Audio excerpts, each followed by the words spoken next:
ध्यान से पढ़ता है, ठीक है ना। सेकंड पॉइंट है भारतीय संविधान का निर्माण कैसे हुआ है ना भैया। भारतीय संविधान का निर्माण कैसे, बैकग्राउंड देखा था मात्र, क्या देखा था, बैकग्राउंड देखा था, ठीक है ना। अब हम यहाँ से मेन स्टार्ट कर रहे हैं, संविधान कैसे कैसे हमारे संविधान का निर्माण हुआ है। यहीं से आपको सबसे ज्यादा प्रश्न देखने को मिलेंगे आपको। देखिए, भारतीय संविधान के निर्माण हेतु संविधान सभा की प्रथम बैठक 9 दिसंबर 1946 को नई दिल्ली के कॉन्स्टिट्यूशन हॉल, जिसे अब संसद भवन का केंद्रीय कक्ष कहा जाता है, में हुई, ठीक है ना। तो आप जानते हैं एबीपी पेपर में पूछा गया है संविधान सभा की प्रथम बैठक कब हुई थी। 9 दिसंबर 1946 को हुई थी। कहां पर हुई थी, दिल्ली में। भाई दिल्ली ध्यान रखो, दिल्ली के कॉन्स्टिट्यूशन हॉल में। बस अब इसे किस नाम से जाना जाता है ये पेपर का क्वेश्चन नहीं है, ठीक है ना। ये तारीख बहुत इंपॉर्टेंट है, क्लियर है। तो प्रथम बैठक कब हुई थी, 9 दिसंबर 1946 को। सभा के वरिष्ठतम सदस्य डॉक्टर सच्चिदानंद सिन्हा को सभा का अस्थायी अध्यक्ष और एस.सी. मुखर्जी को उपाध्यक्ष चुना गया था, ये भी इंपॉर्टेंट है। पहली बैठक कब हुई थी, 9 दिसंबर 1946 को। सब मिल गए, उस समय कोई कार्रवाई नहीं हुई कि इन सबको के लिए एक लीडर बना दें, तो लीडर सबसे वरिष्ठतम व्यक्ति बनाया गया, नाम था उनका क्या, सच्चिदानंद। और एक उपाध्यक्ष बनाया गया, उनका नाम था क्या, एस.सी. मुखर्जी। क्या नाम था, क्लियर हो गया इतना, ठीक है ना। आगे देखिए, 11 दिसंबर 1946 को डॉक्टर राजेंद्र प्रसाद को सर्वसम्मति के से सभा का स्थायी अध्यक्ष तथा बी.एन. राव को संवैधानिक सलाहकार नियुक्त किया गया। ये द्वितीय बैठक हो रही है। पहली कब हुई थी, उसमें अस्थायी अध्यक्ष बना था, लेकिन अब स्थायी अध्यक्ष कब बनते हैं, 11 दिसंबर 1940, दूसरे दिन, तब एक दिन छोड़कर, ठीक है ना। 9 तारीख को वो हुई थी, 11 तारीख को ये है, ईयर है 1940 को। डॉक्टर राजेंद्र प्रसाद कौन बन गए, स्थायी अध्यक्ष। और क्या कहें, बी.एन. राव को क्या बनाया गया, संवैधानिक सलाहकार बनाया गया। कॉन्स्टिट्यूशन एडवाइजर किसको बनाया गया, वी.एन. राव, क्लियर है। संविधान सभा की कार्रवाई, अब ये भी इंपॉर्टेंट है, जवाहरलाल नेहरू द्वारा 13 दिसंबर 1946 को प्रस्तुत उद्देश्य प्रस्ताव के साथ प्रारंभ हुई। किसके साथ, हम किस उद्देश्य के साथ संविधान सभा का निर्माण करना चाहते हैं, या संविधान सभा या संविधान का निर्माण किस उद्देश्य के लिए कर रहे हैं, उस उद्देश्य का बताया किसने, पंडित जवाहरलाल नेहरू ने। कब बताया, 13 दिसंबर 1940 को। उद्देश्य प्रस्ताव को 22 जनवरी 1947 को स्वीकृति मिली। तो 3 डेटें आई हमारे, 4 डेटें।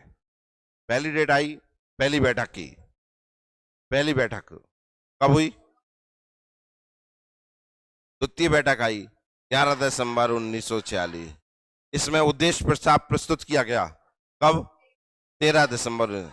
सब में एक एक दिन का गैप है, 9 से 10 का गैप तो 11, 12 का गैप तो 13, क्लियर है कि नहीं है। और बाकी इससे ध्यान रखना, उद्देश्य से जिनको भूल जाते हैं, जिनके भूलने की बीमारी है, जिनको कहाँ गया वो।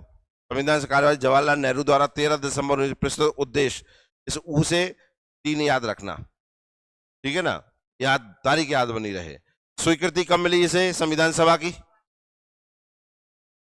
47 को, क्योंकि दिसंबर के बाद आप जानते खत्म होना है, तो 47 स्टार्ट होगी ना। कब मिली, 22 जनवरी 1900 स्वीकृति मिल गई। तो संविधान सभा की शुरुआत इसके साथ होती है, उद्देश्य प्रस्ताव। उद्देश्य प्रस्ताव जो था वो कौन लेके आया था, पंडित जवाहरलाल नेहरू, क्लियर है। इस प्रस्ताव में कहा गया था कि भारत एक पूर्णतया स्वतंत्र एवं संपूर्ण प्रभुत्व संपन्न गणराज्य होगा, वह अपने संविधान का स्वयं निर्माण करेगा। भारतीय गणराज्य प्रांतों और देशी राज्यों का संघ होगा तथा भारतीय संघ और उसके राज्यों में समस्त शक्ति का मूल स्रोत जनता होगी। इस उद्देश्य प्रस्ताव में लिखा था भैया। इसके साथ ही नागरिकों को सामाजिक, आर्थिक, राजनीतिक न्याय, स्वतंत्रता और समता की गारंटी, अल्पसंख्यकों एवं पिछड़ा वर्गों के लिए विशेष रक्षा के उपायों का संकल्प भी व्यक्त किया गया। उद्देश्य प्रस्ताव की स्वीकृति के बाद संविधान सभा ने संविधान निर्माण हेतु अनेक समितियों का गठन किया, ठीक है ना। क्या लिखा है, 22 जनवरी 1947 को उद्देश्य की स्वीकृति मिली। इसके बाद क्या हुआ, संविधान निर्माण के अनेक समितियां बनी, क्योंकि संविधान बनना है ना, क्या बनना है, संविधान। संविधान ऐसा तो नहीं जाओ लिख दो, विभिन्न देशों की यात्रा पे भी जाना था, लेखा कैसे होगा, क्या क्या शामिल करेंगे, तो हर एक व्यक्ति जो स्पेशलिस्ट था उन्हें अलग अलग काम दिए गए, तो उनकी एक कमेटी बनाई गई। तो विभिन्न कमेटी कब बनी, 22 जनवरी 1947 के बाद, जब उद्देश्य प्रस्ताव को क्या मिल गई, स्वीकृति मिल गई। क्योंकि हमें किस उद्देश्य के साथ काम करेंगे, जैसे अपना उद्देश्य पढ़ने का क्या है, पीएससी में निकलना, उस पीएससी के हिसाब से पढ़ रहे हैं कि चाहे जैसे पढ़ रहे हैं, तो एक उद्देश्य है ना हमारे पास, एक टारगेट है। तो संविधान का निर्माण हम किस उद्देश्य के, किस टारगेट के साथ करें, ये टारगेट जवाहरलाल नेहरू ने बता दिया सबको। उसी के बाद समितियां बनी। अब जो काम करेंगे उनके पास ये टारगेट होगा कि नागरिकों के हर तरीके का लाभ छुपा हो इसमें। समझ में आई बात? संविधान सभा द्वारा गठित समितियों को 2 वर्गों में विभाजित किया जा सकता है, ठीक है ना। नंबर 1 था प्रक्रिया संबंधी समिति। कौन सी? अब प्रक्रिया से समझ में आ जाती है ना, एक प्रोसेस होती है। प्रक्रिया नियम समिति, अधिकार समिति, सभा समिति, परिचालन समिति, हिंदी व उर्दू अनुवाद समिति आदि प्रक्रिया संबंधी प्रमुख समितियां थी। प्रोसेस देखेगी ये समिति, क्या देखेगी? केवल प्रोसेस, प्रक्रिया, कैसे काम करना है, ठीक है ना। और एक और थी विषय संबंधी समिति, प्रारूप समिति, संघ समिति, संघीय संविधान समिति, प्रांतीय संविधान समिति, मूल अधिकार समिति, रियासत समझौता समिति, अल्पसंख्यक समिति, झंडा समिति, परामर्श समिति आदि विषय संबंधी प्रमुख समितियां थी।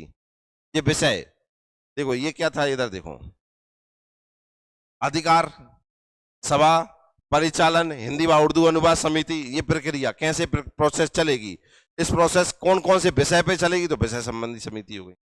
पेपर के लिए इतना इंपॉर्टेंट नहीं है, बस ये बता रहा हूं कि संविधान सभा का जो संविधान का निर्माण करने के लिए जो समितियां बनाई गई थी उन्हें 2 वर्गों में बांटा गया था, बस ये बता रहा हूं मैं।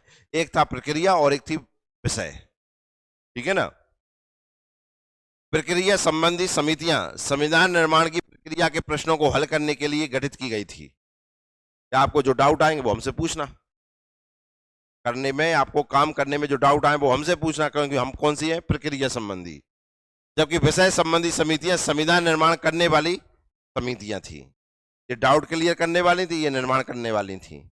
संविधान निर्माण के लिए संविधान सभा की परामर्श समिति ने सर्वप्रथम 17 मार्च 1947 को केंद्रीय तथा प्रांतीय विधानमंडल के सदस्यों को संविधान की प्रमुख विशेषताओं के संबंध में उनके विचार जानने के लिए प्रश्नों की सूची भेजी तथा संविधान सभा के सदस्यों को संवैधानिक पूर्व दृष्टांत के नाम से विश्व के विभिन्न देशों के पूर्व दृष्टांत 3 प्रतियों में प्रदान किया। जो परामर्श समिति थी ना, कौन सी समिति? परामर्श का मतलब क्या होता है? सलाह देना। क्या देना? सलाह देना। तो यही लिखा है, 17 मार्च 1947 को केंद्रीय और प्रांतीय विधानमंडल के सदस्यों को संविधान की प्रमुख विशेषताओं के संबंध में उनके विचार जानने के लिए प्रश्नों की एक सूची भेजी। किसने? परामर्श ने। सलाह होती है ना, मैं सलाह दे रहा हूं, जाए मेरी सलाह, मानोगे तुम? कौन कौन सी अच्छी लग रही है, ये पूछूंगा कि नहीं पूछूंगा मैं आपसे। जैसे मैं बहुत सारे आपको सलाह देता हूं, डिस्कस करने पे फालतू चीज हटा देते, मेल रख लेते हैं ना, तो जो बनाने वाले सदस्य थे ना, केंद्रीय और प्रांतीय विधानमंडल के सदस्य, उनके सामने एक प्रश्नों की सूची भेजी। बहुत सारे प्रश्न थे इसमें, ये प्रश्न हमने भेजे हैं। क्या काम करना है आपको? संविधान सभा के सदस्यों को संवैधानिक, इसके जो टॉपिक था ना, परामर्श समिति ने जो प्रश्नों की सूची भेजी थी ना, तो उसका कोई टॉपिक तो होगा ना। टॉपिक का नाम था क्या? संवैधानिक पूर्व दृष्टांत। संविधान का निर्माण करने के पहले प्रश्न बनाए गए थे कि हम इस आधार पे बनाना चाहते हैं, इनमें कौन कौन सी बातें आपको सही लग रही हैं, सही वाली रखेंगे, गलत हटा देंगे, इन्हीं के आधार पे संविधान का निर्माण करेंगे। बात समझ में आ गई आपको? इसमें लगभग 60 देशों के संविधानों की मुख्य अंशों का उद्गत किया गया था। जो प्रश्न तैयार किए गए थे वो 60 देशों के संविधान को पढ़कर तैयार किए गए थे। कितने देशों के? अब इसमें से आपको क्या सही लगता है उस आधार पे हम संविधान बना देंगे। जो बात गलत है तो आज संविधान में क्यों शामिल करें हम? क्लियर हुई कि नहीं? केंद्रीय व प्रांतीय विधानमंडल सदस्यों द्वारा भेजे गए उत्तर के आधार पर परामर्श समिति ने एक रिपोर्ट तैयार की। इस रिपोर्ट के आधार पर संवैधानिक सलाहकार BN राव ने अक्टूबर 1947 में संविधान का प्रथम प्रारूप तैयार किया, जिसमें कुल 243 अनुच्छेद और 13 अनुसूचियां थी। सबसे इंपॉर्टेंट ये थी, हम हमेशा ये पढ़ते हैं कि मूल संविधान में कितने अनुच्छेद थे। उस मूल संविधान के पहले भी अनुच्छेद थे, जो किसने तैयार किया था? BN राव ने। इसे पढ़ने के लिए, फिर पढ़ने के लिए प्रारूप समिति बनी थी, जिसमें अंबेडकर जी ने इसको पढ़ा था। इसको अंबेडकर जी ने इसे पढ़ा था, BN राव के संविधान को। जो मैं बता रहा हूं सुनना ध्यान से। BN राव जो थे, उन्होंने सबसे पहले क्या बनाया? संविधान बनाया, जिसमें कितने अनुच्छेद थे? 243 अनुच्छेद और 13 अनुसूचियां, इसे पढ़ा था अंबेडकर जी ने और इसमें फिर संशोधन कर दिया था और फिर वो आज मान्य है। इस कारण से अंबेडकर जी को हम भारतीय संविधान का पिता कह देते, जबकि आप जानते मूल योगदान तो किसका था? अंबेडकर जी ने तो केवल पढ़ा था, बनाया तो इनने था। मेरी बात समझ में आ गई? अभी ना आपने प्रारूप समिति समझी, ड्राफ्टिंग कमेटी थी ना, उसने संविधान बनाया था कि नहीं बनाया? ऐसा पढ़ते हैं ना, उससे पहले भी ये संविधान बन गया है हमारा। जो किसने बनाया था? वी.एन. राव ने। 60 देशों के प्रश्न, 60 देशों के संविधान पढ़ा गया, पढ़ने के बाद उनसे प्रश्न बनाए गए, प्रश्नों के आधार पर संविधान बना हमारा, जिसे बनाया गया किसके द्वारा? वी.एन. राव के द्वारा। उन्होंने अपने संविधान में कितने आर्टिकल लेके आए? 243। और कितने शेड्यूल लेके आए? 13। अब इसके आगे क्या होता है वो देखिए।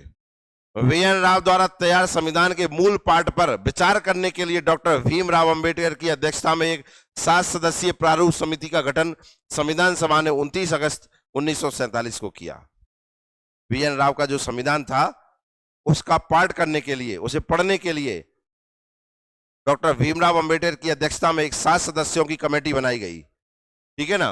और कब बनाई गई? 29 अगस्त 1947 को। क्लियर हो गई? ड्राफ्टिंग कमेटी कब बनी थी? 29 अगस्त 1947। 46 से काम हो रहा है ये। कौन सी तारीख से? 9 दिसंबर 1946 से काम चल रहा है। कौन सी तारीख पे आ गए अपन? 29 अगस्त। क्लियर हुआ कि नहीं हुआ? थोड़ा समझ में आ गया? आगे देखिए। प्रारूप समिति ने संविधान के मूल पाठ पर विचार उपरांत उसे 21 फरवरी 1948 को संविधान सभा के समक्ष विचार के लिए रखा, जिसमें 315 अनुच्छेद और 8 अनुसूचियां थी। 243 से कितने हो गए? और 13 अनुसूची से कितनी हो गई? क्लियर है? समझ में आए? तो मूल संविधान में कितने अनुच्छेद थे? तो आएगा अंबेडकर जी का, ठीक है ना? वी.एन. राव द्वारा बनाए गए संविधान में कितने अनुच्छेद और अनुसूचित तो बात अलग है, ठीक है ना? कितने अनुच्छेद थे वी.एन. राव में? 243 और अनुच्छेद और 13। क्लियर है? आगे देखो। संविधान सभा द्वारा संविधान के प्रारूप में संशोधन हेतु बड़ी संख्या में टिप्पणियां और आलोचनाएं और सुझाव दिए गए, जिस पर विचार के पश्चात पुनः 26 अक्टूबर 1948 को संविधान का प्रारूप समिति ने संविधान सभा के समक्ष प्रस्तुत किया। पाठ करने के लिए भेजा, ये देखो, तो विचार करने के लिए रखा, जिसमें 315 अनुच्छेद और 8 अनुच्छेद रख दिया हमारी संविधान सभा के सामने। आओ जाको पाठ करो। पाठ करने के बाद क्या हुआ कि बहुत सारी टिप्पणियां हुई इसमें, नहीं जी नहीं होना चाहिए, जी होना चाहिए, जी ऐसा होना चाहिए, जी वैसा होना चाहिए। फिर इसके आधार पर इसे पुनः तैयार किया गया और 26 अक्टूबर 1948 को संविधान का प्रारूप समिति ने संविधान सभा के समक्ष प्रस्तुत किया दोबारा से। क्लियर हुआ? अभी तो पाठ चल रहा है, देखिए। तत्पश्चात इस प्रारूप की प्रतिलिपियां संविधान सभा के सदस्यों को प्रदान की गई। संविधान सभा में इस प्रारूप पर 3 वाचन संपन्न हुए। ये 3 वाचन ही सबसे ज्यादा इंपॉर्टेंट है, जो पेपर में पूछे जाते हैं। सबसे इनकी तारीख आप रट लेना अच्छे से। पहला देखो, प्रथम वाचन कब हुआ? 4 नवंबर 1948 से 9 नवंबर 1948 तक चला। आप जानते पिछले साल पेपर में आया था ना, ये वाचन नहीं आए थे? तो 3 वाचन कौन सा हुआ था, आया था? ये सिम कब आया था? फिर ये बैठक आई थी। तो प्रथम वाचन कब हुआ? 4 नवंबर 1948 से 9 नवंबर 1948। दूसरा वाचन कब हुआ? 15 नवंबर 1948 से 17 अक्टूबर 1949 तक। देख रहे हो कब से कब तक चल रहा है। दूसरे वाचन में, अब ये दूसरा वाचन क्यों इंपॉर्टेंट है वो देखिए। दूसरा वाचन ही हमारे संविधान को निर्माण करने के लिए उत्तरदायी है। दूसरे वाचन में संविधान के प्रत्येक खंड पर व्यापक विचार विमर्श किया गया। तत्पश्चात 7,635 संशोधन किए गए हमारे संविधान में। कितने? 7,635 संशोधन प्रस्तुत किए गए, जिसमें से 2437 को स्वीकार कर लिया गया। सोच रहे हमारा जो संविधान बना, अम्बेडकर जी ने बनाया, 315 और 8 अनुसूची, उसमें कितने संशोधन कर दे? इतने संशोधन आए थे। मान कितने हुए उसमें से? इस वाचन की एक प्रमुख विशेषता है थी कि सभी प्रश्नों पर निर्णय लगभग पूर्ण सहमति के लिए से लिए गए। यह वाचन संविधान के 7वें अधिवेशन और 10वें अधिवेशन तक चला। एक क्वेश्चन आता है, हमारा संविधान का निर्माण कितने अधिवेशनों पर हो गया था, या कितने अधिवेशनों के बाद हमारे संविधान का निर्माण हो गया? 11 अधिवेशन हुए थे बस। कितने? 11 अधिवेशन के बाद हमारे संविधान का निर्माण हो गया था। तो ये महत्वपूर्ण उसमें जो थे वो 7 से लेकर 10वें अधिवेशन तक चला, ये महत्वपूर्ण थे, इनमें ही सबसे ज्यादा परिवर्तन हुए थे। ठीक है ना, आगे देखिए। तीसरा भाषण हुआ फिर कब? 14 से 26 नवंबर 1949 तक चला। डॉक्टर भीमराव अंबेडकर ने संविधान सभा द्वारा निर्मित संविधान को पारित करने का प्रस्ताव रखा। 26 नवंबर 1949 को यह प्रस्ताव पारित हुआ। इसी दिन संविधान सभा द्वारा भारतीय संविधान को अंगीकार या एडॉप्ट कर लिया गया और संविधान सभा के 284 उपस्थित सदस्यों ने संविधान पर हस्ताक्षर कर दिए। चलिए, तीसरे भाषण में हमारा स्वीकार हो गया। कितने लोगों ने साइन किए? 284। सीटें कितनी थी? 389 थी। उसमें से कितने सदस्यों ने साइन कर दिए? 200। इस बार सबसे मेन काम पता क्या था हमारे संविधान बनाने, इसमें विरोध नहीं हुआ था, पूर्णतः सहमति के साथ सारे संशोधन मान्य हुए थे इसमें। तो उसका देखो कितना हमें एक मेल मिलाप होगा। ऐसा नहीं कि एक अलग भग रहा है, जैसे आप भगते हैं ना, वे कुर्सी फेंक रहे हैं, वे चिल्लात फिर रहे हैं, ऐसा नहीं था। ठीक है ना, सबने व्यापक, आप समझ सकते हैं, जैसे हमने ये पढ़ा 15 नवंबर 1948, 17 अक्टूबर 1900, लगभग 1 साल हो गई कि नहीं हो गई? 1 साल तक केवल बहस होती रही थी संविधान पर। 1 साल तक बहस, लगातार बहस चली थी, समझ में? तब जाके हमारे संविधान का निर्माण हुआ। आगे देखिए, इसमें महिला सदस्यों की संख्या कितनी थी? 8। इसमें श्रीमती सरोजिनी नायडू, हंसा मेहता और दुर्गाबाई देशमुख प्रमुख थी। इस प्रकार भारतीय संविधान के निर्माण के निमित्त कुल 11 अधिवेशन हुए। बताए ना कितने अधिवेशन हुए? 11 अधिवेशन हुए और 2 वर्ष 11 माह 18 दिन का समय लगा, जिसमें संविधान के प्रारूप पर कुल 114 दिन बहस हुई थी। जो अंबेडकर जी ने बनाया था उसमें कितने दिन बहस हुई थी? 114 दिन। कितने दिन? 114 दिन बहस हुई थी। ठीक है ना। कितने अधिवेशन हुए थे? समय कितना लगा? 2 वर्ष 11 माह 18 दिन का समय लगा। और अधिवेशन कितने हुए? 11 अधिवेशन हुए। कितने अधिवेशन? बहस कितने दिन हुई? भारतीय संविधान के पारित होने की तिथि थी 26 नवंबर 1949, पर स्वीकार नहीं किया गया, मतलब लागू नहीं किया गया था। एडॉप्ट तो कर लिया गया था पर लागू नहीं किया गया था। लागू तो आप जानते कब हुआ था? 26 जनवरी 1950 को। ठीक है ना। स्वीकार, ये एडॉप्ट कर लिया हमने। हाँ, अब ये कॉपी तैयार है। अब पब्लिश होगी कि नहीं होगी? तो पब्लिश हुई थी कब? 26 जनवरी 1900। इस समय संविधान में कुल 395 अनुच्छेद, 8 अनुसूचियां और 22 भाग थे। जब ये स्वीकार किया गया, एडॉप्ट किया गया 49 में, तो इसमें कितने अनुच्छेद थे और 8 अनुसूचियां? अब 3 हो गए। अब BN राव का संविधान हो गया एक, जो यह भारत का सबसे पहला संविधान। ठीक है ना। कितने अनुच्छेद, कितने आर्टिकल थे उसमें? 243 आर्टिकल BN राव के संविधान में। कब क्वेश्चन आ जाए तो ध्यान रखना, BN राव के संविधान में कितने अनुच्छेद और अनुसूचियां? अंबेडकर जी ने जो पहला संविधान बनाया उसमें कितने अनुच्छेद थे और अनुसूचियां? 8। क्लियर है। जब हमारा संविधान एडॉप्ट किया गया 26 नवंबर 1949 को, उस समय हमारे संविधान में कितने अनुच्छेद थे? पहले कितने थे? 315 कितने हो गए? अनुसूचियां कितनी बनाई थी अंबेडकर जी ने? 8 से कितनी? 8 ही रह गई। भाग और आ गए कितने? 22 भाग आ गए, क्योंकि हमने पहले 2 में भाग नहीं पड़े, यहां भाग आए हैं। कोई दिक्कत? अब आगे देखो। संविधान सभा की अंतिम बैठक, 12वीं बैठक 24 जनवरी 1950 को हुई। इसी दिन सदस्यों ने संविधान पर अंतिम रूप से हस्ताक्षर किया और डॉक्टर राजेंद्र प्रसाद को भारत का प्रथम राष्ट्रपति चुना गया और संविधान सभा भंग कर उसे अंतरिम संसद में परिवर्तित कर दिया गया। हमारी जो संविधान सभा थी उसी को आज हम किस नाम से जानते हैं? संसद के नाम से जानते हैं। किससे? समझ में आ गई बात? इसे अंतरिम संसद जो शब्द लिखा है वो इसलिए लिखा है कि चुनाव नहीं हुए थे। क्या नहीं हुए थे? अंतरिम बजट आता है कि नहीं आता है? वो बजट क्यों आता है? अंतरिम क्यों कहते हैं? बजट मेन बजट नहीं है वो। ऐसे ये संसद भी मेन संसद नहीं है, इसलिए उसे क्या बना दिया? क्योंकि संविधान सभा का निर्माण हो गया, सॉरी संविधान का निर्माण हो गया तो सभा का कोई मतलब है क्या? नहीं है मतलब। इसलिए सभा खत्म करके वो क्या बदल गई? संसद में। भारतीय संविधान का संक्षिप्त नाम, शॉर्ट टाइटल, कुल 393 के तहत अनुच्छेद 393 के तहत हमारे जो संविधान का नाम है ना, हमारी किताब क्या है?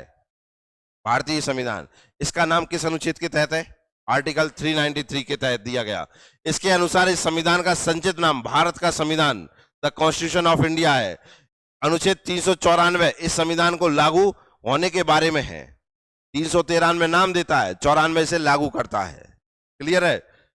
इसके तहत 26 जनवरी 1950 को संविधान के लागू होने की तिथि घोषित की गई। क्लियर है? संविधान को भारत पर लागू किया गया किस अनुच्छेद के तहत?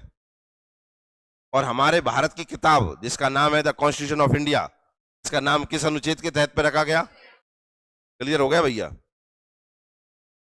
उल्लेखनीय है कि संविधान के कुल कुछ अनुच्छेद उसके अंगीकार करने की तिथि अर्थात 26 नवंबर 1950 से तथा शेष संपूर्ण भाग को 26 जनवरी 1950 से लागू। देखो पूरे देश पर लागू कब हुआ था? 26 जनवरी 1950 से।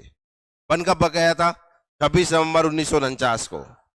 26 नवंबर 1949 को बना था। हम सब पर लागू कब हुआ था? इसके बीच में जो गैप था ना, उसमें कुछ 49 में ही आर्टिकलों को भारत में लागू कर दिया गया था। देखा है ना इसमें? देखो संविधान के कुछ अनुच्छेद उसके अंगीकार कब हुआ था? 26 नवंबर 1900 करने की तिथि अर्थात 26 नवंबर 1949 से, और शेष संपूर्ण भाग को 26 जनवरी 1950 से लागू कर दिया। कुछ हमारा 49 से लागू हो गया था और पूरा का पूरा लागू कब हो गया था? 50 से। 26 नवंबर 1949 से प्रभावी होने वाले कुल 16 अनुच्छेद थे। 16 अनुच्छेदों को कब से कर दिया गया था? 49 से। कौन कौन से थे देखिए? अनुच्छेद 5, 6, 7, 8, 9 ये तो हो गए नागरिकता के। नागरिकता ये पहले देश में कौन रहेगा ये सबसे पहले डिसाइड होगा कि नहीं होगा? हमारे घर में कौन रहेगा? ना तो घर बनने के पहले ही कर लेंगे निश्चित, तो भाई तो घर बने हो कितने सदस्य का बनना है। फिर आए कितने? 60, 324, 366, 367, 379, 80, 88, 91, 92, 93 और 94। अब 93, 94 क्यों शामिल हुए समझ में आ गए? भाई जब किताबें ला रहे हो किताब को नाम रखने पड़े, वो तो 93 लाए आए ना, और उसे कौन सी तारीख में करना है जा भी लिख के आए। क्लियर हो गई बात कि नहीं? इस प्रकार 26 नवंबर 1949 भारतीय संविधान को अंगीकार करने और 26 जनवरी 50 से लागू करने की तिथि है। क्लियर हुआ? समझ में आ गई इतनी? तो डेट बहुत महत्वपूर्ण है। हमने देखो कहां से कहां तक पढ़ा। हमने पढ़ा आज 9 दिसंबर 1946 से 26 जनवरी 1950 तक का पढ़ लिया है। कितने साल का पढ़ लिया? मैथ है वो थोड़ा सा समझ गए है ना, गलती कर बैठते हो आप। अब से कब तक? 46 से लेकर 50 तक कितने साल हो गए? मैं गिनूंगा, देखो 46 मैं गिनू, गिनने पड़ेगी 46 भी, 43, 48, 49, 50। समझ में आ गया आपको?